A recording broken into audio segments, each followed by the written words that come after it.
Can't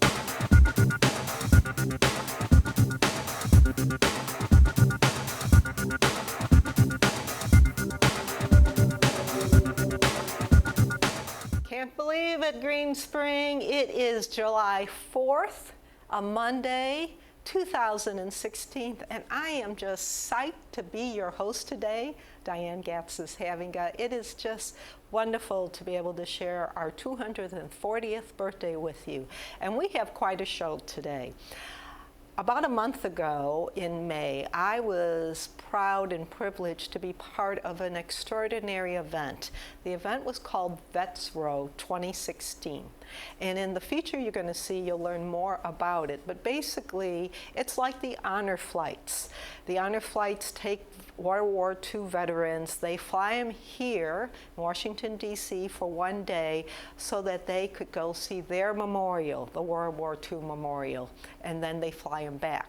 Well, VetsRoll, similar, except they do it by bus. And this year's VetsRoll was their 7th. It featured 200 veterans from World War II, Korea, and Vietnam, plus 100 support people who help them as aides and drivers and logistics people. They all traveled from Wisconsin, 10 buses, through Ohio and Pennsylvania down to Washington, D.C.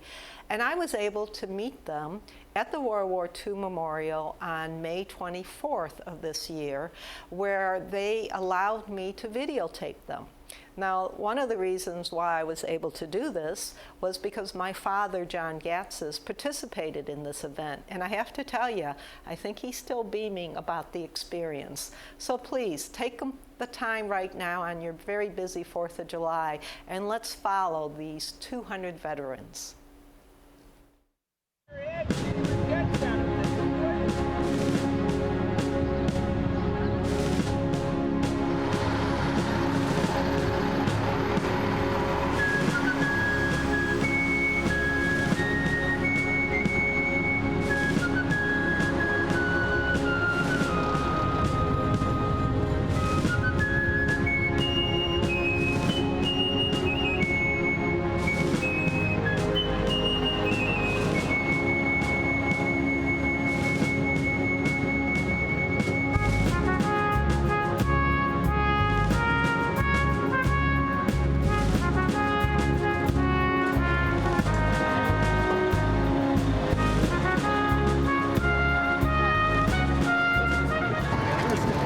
My cousin Yanni here. We're cousins. My name's Mark Finnegan. We're co-founder of the VetsRoll program, and we founded this. My brother John and my wife Darlene founded us in honor of our father Cy, who was a World War II Navy vet, and immensely proud of his service to the country. And he passed away after a brutal battle with cancer back in January 2000. And we always wanted to think of something special to do in his memory, and that's kind of what we came up with. Also, our mother, Barb, who's still living, she's a Rosita Riveter, and we honor the ladies of World War II as well. And we came up with the idea mainly because we had heard about the honor flights and what a wonderful program they have nationwide. We know Earl Morris and Jeff Miller. And we got looking at that, and we're in the RV industry. And so what we did that first year in 2010 is we did it with a convoy of 9 RVs and 3 buses. And we thought we were done, and by the time we got back to Wisconsin, people were calling, signing up for the next trip, and we hadn't even thought about it. And so then we went ahead with VetsRoll 2. Today is VetsRoll 7. It's our 1,325th veteran, including our beloved guest here, Mr. Gatsis. And and it's amazing how it's grown. I think we have people from 33 different states now come into Wisconsin to go on a trip. So based out of Beloit, Wisconsin. They come from everywhere, and it's great when the family can come out and celebrate it with them. You gotta, your daughter, his granddaughter, you gotta just really appreciate the great fortune you have right now to be able to connect and still share those stories. And I hope you've recorded them, because I never did it with my dad. When I was growing up, they were all World War II vets, and now they're getting few and far between. So make sure you keep that history alive. And that's clapping for me.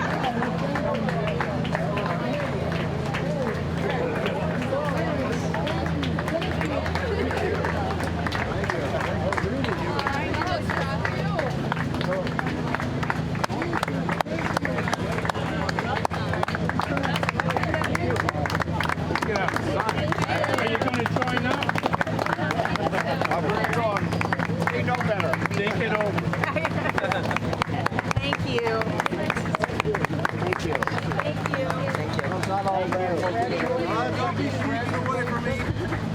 away. Thank you, sir. Thank you. You know you're from Wisconsin. Thank you very much. Where are you from? Illinois. Thank you, sir. Appreciate you. Really do. Thank you.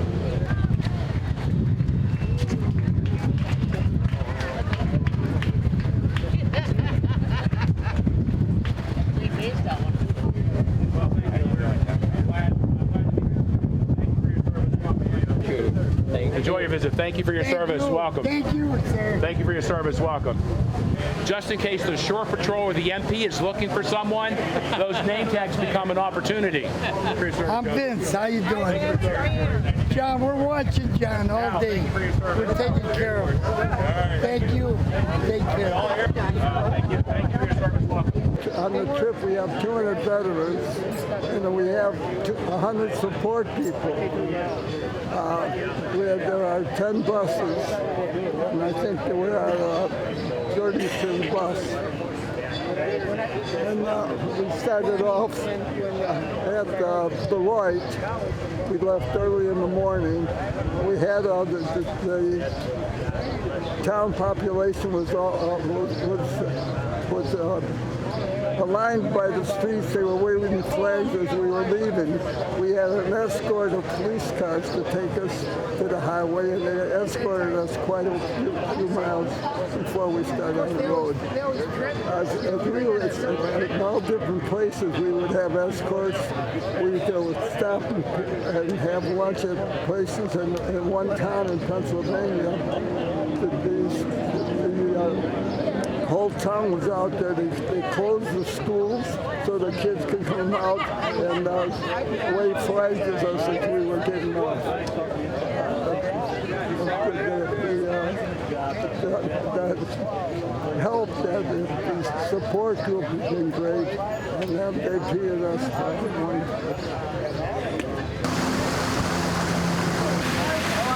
We left out of Beloit, Wisconsin, and my dad is a ex-POW from the Korean War, and I'm accompanying my dad on this trip. How's it been so far? Oh, I think everybody's really appreciated it. They really enjoy the fact that they're being treated like kings and queens, and I don't think they could be any prouder of our nation right now when they see the kids on the side of the roads waving flags, the police stopping for us, fire engines on the bridges waving, and it really makes you can see the emotions on their faces. It's really a great experience for all of them, I'm sure.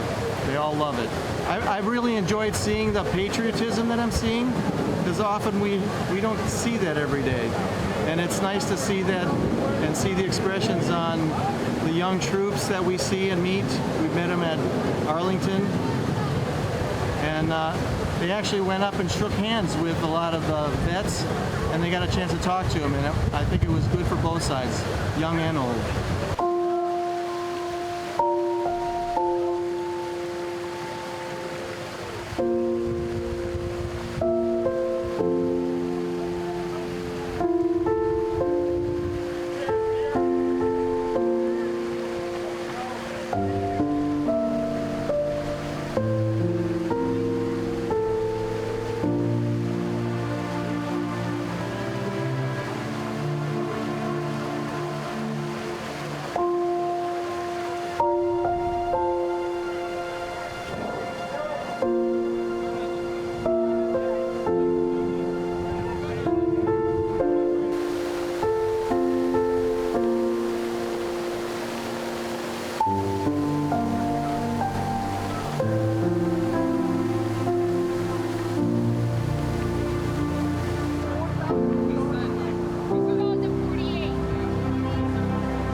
We think so. I've been enjoying my time with John.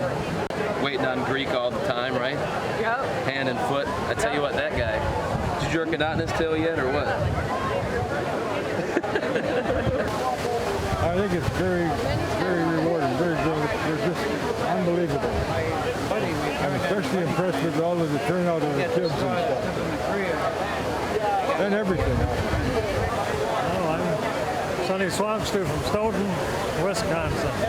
We both were classmates, and we were fortunate enough to be able to come on this trip. Really, really something. I mean, I had no idea what we're getting into, but boy, it's really been fun. And to see all the support along the way, people over on the overpasses, on the streets, kids, it's just simply amazing. Yeah, I couldn't ever imagine anything like this. But so far, it's been a whole lot of fun, and we got a whole day to get some more of it, so we're really enjoying ourselves down here.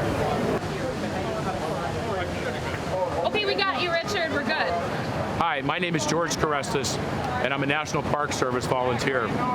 It's been my honor to be here at the World War II Memorial to help greet and honor the greatest generations over the last 10 years, and it's certainly been my honor to have some part to play in bringing VetsRoll here to the different memorials in Washington and honor them for their service.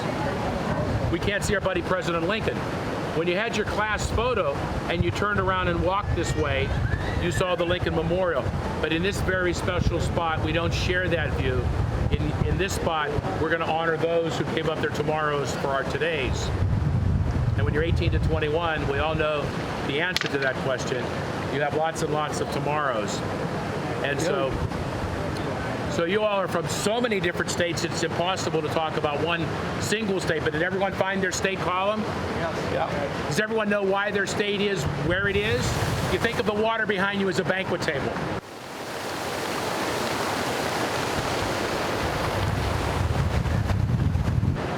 Guest of honor, those who died fighting for our freedom.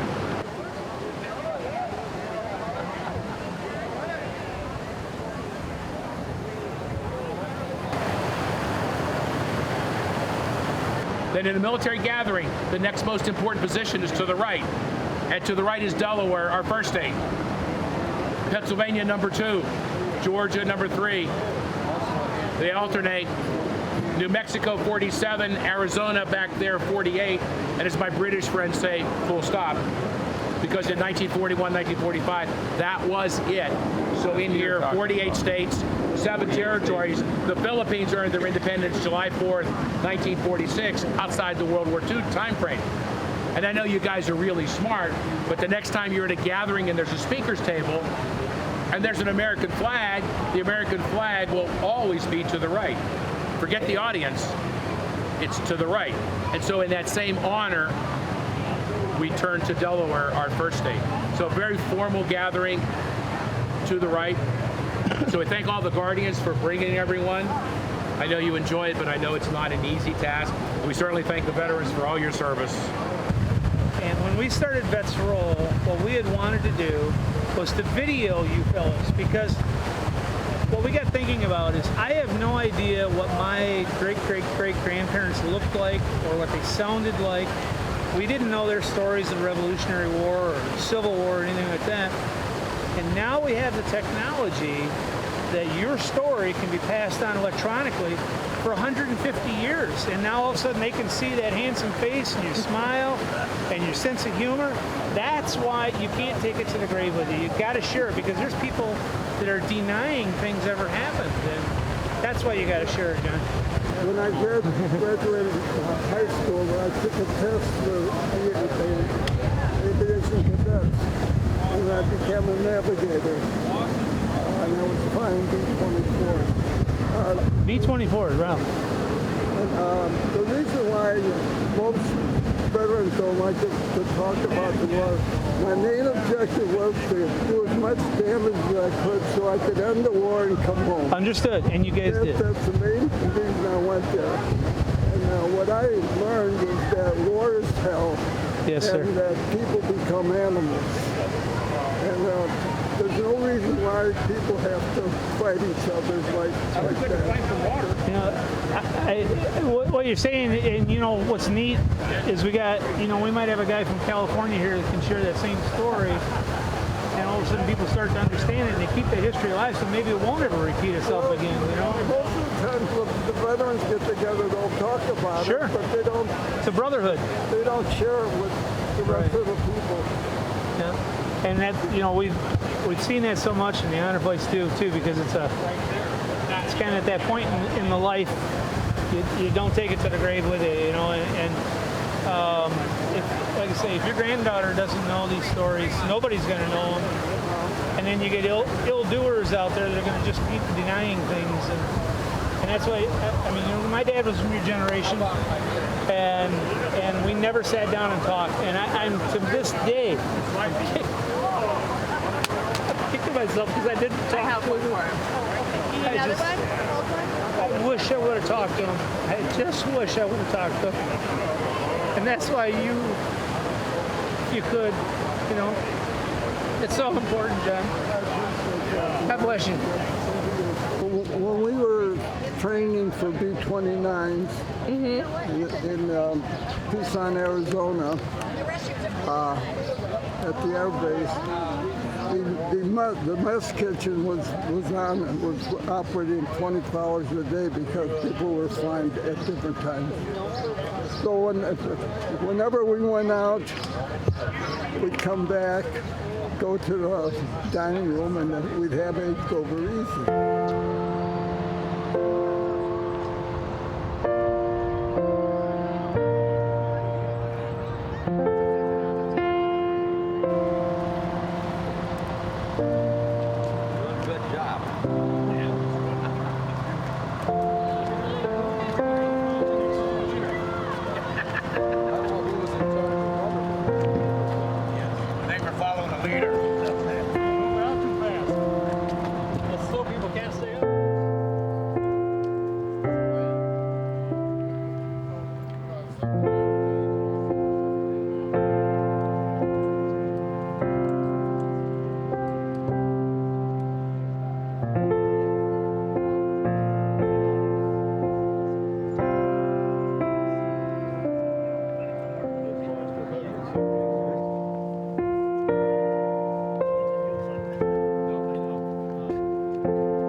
$1970 would be down at that end. Okay, thank you. And there's if you're looking for a name, she has a book. How do they put the names up? They put the names up from alphabetically, date of casualty from 1959 to 1975.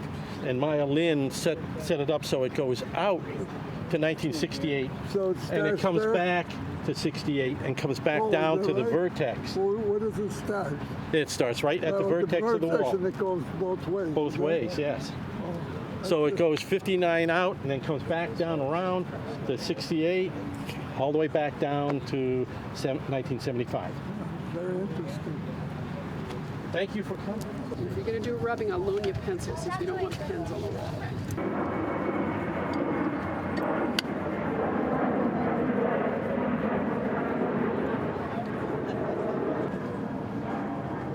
My name is Robert Lewis. I was in the Navy.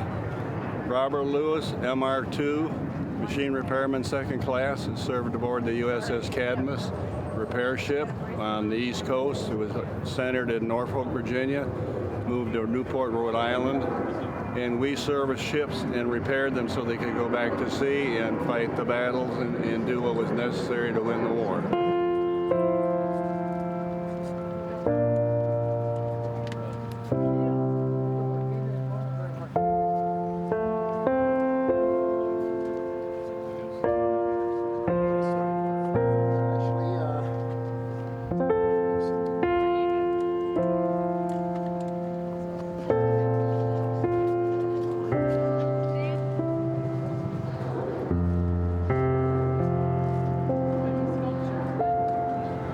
I'm a Korean vet. My name is Grant McMillan, and I was shot at the chosen reservoir and captured by the Chinese and moved to their resort in North Korea and spent about 30 months there.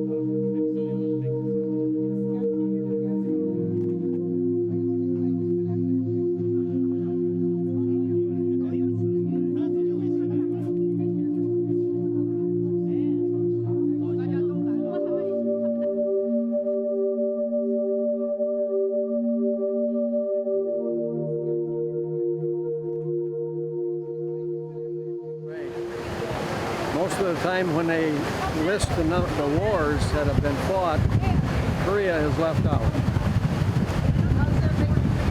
Not real happy, since we lost as many as they did in Vietnam in 12 years of fighting.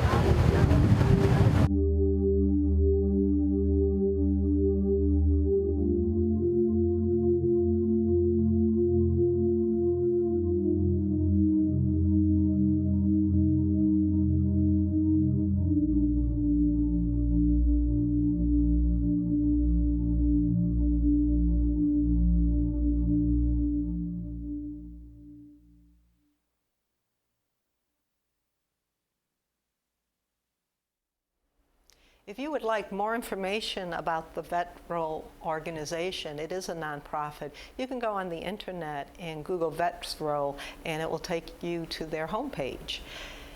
Now, the Korean War is often known as the Forgotten War, and we thought it would make sense if we spend some time talking to you about the Korean War Memorial. So here's a look at this memorial. Memorial, located southeast of the Lincoln Memorial and just south of the reflecting pool on the National Mall, honors those Americans who answered the call, those who worked and fought under the most trying circumstances, and those who gave their lives for the cause of freedom. It was dedicated on July 27, 1995, on the 42nd anniversary of the armistice. As you approach the memorial, the first things you see are the 19 soldiers on patrol heading uphill. The use of juniper bushes in the field is to show the rugged terrain they met. Veterans who visit the memorial view the granite slabs located in front of each soldier as obstacles that American soldiers had to overcome. A low granite slab does not do justice to the many obstacles that they did have to overcome. The ponchos that each is wearing can only give you a hint as to the miserable weather they faced. The soldiers at the front of the patrol represent the first soldiers sent to the Korean Peninsula. The original design of the memorial was to have 38 statues representing the 38th parallel, but due to space limitations, the number of statues had to be cut in half. The highly polished surface of the wall of faces reflects all 19 soldiers, producing a total of 38 figures. When the wall is viewed from a distance, the faces form the outline of the rugged hills that are a dominant part of the Korean landscape. The images depicted on the wall were taken from actual photographs of soldiers, sailors, Marines, and airmen who participated in the conflict. If you look into the faces of the soldiers, you will notice that they represent all different races. Even though the United States had a very segregated society, the armed forces had begun to integrate units. Visitors to the memorial are so awestruck by the soldiers that before they know it, they have missed the other parts of the memorial. Along the north side of the memorial is a low stone wall on which are engraved the 22 countries that made up the United Nations forces in Korea. Not all the nations participated militarily. Several contributed much-needed medical supplies and personnel. These 22 nations felt strongly that their freedom was also being threatened, and they were willing to help in whatever way they could. All these elements lead toward the pool of remembrance, where the sacrifice of 54,246 American lives can be contemplated. Numbers of those killed, wounded, and missing in action are etched in stone nearby, and it is here where an inscription summarizes the true meaning of the memorial. Quote, "Our nation honors her sons and daughters who answered the call to defend a country they never knew and a people they never met." The Pool of Remembrance is the most misunderstood part of the memorial. It was meant to be a place where visitors could sit in the shade of the trees and reflect upon what occurred almost 60 years ago. Unfortunately, the pool is viewed as some kind of a wishing well where coins are left behind. In actuality, the stilled water of the pool is part of the memorial that is for those who paid the ultimate sacrifice in defense of our freedoms. Freedom is not free. The greatest achievement of the United States is that its people have remained free. The American flag has become recognized as the symbol of freedom around the world. Our freedom comes with a price, and from time to time, we will have to fight to defend the highest principle known to humanity, freedom. I'd like to thank Tom Williams for that wonderful narration. That feature was produced by a former staff member, Kim Condit, and we really enjoyed sharing that with you.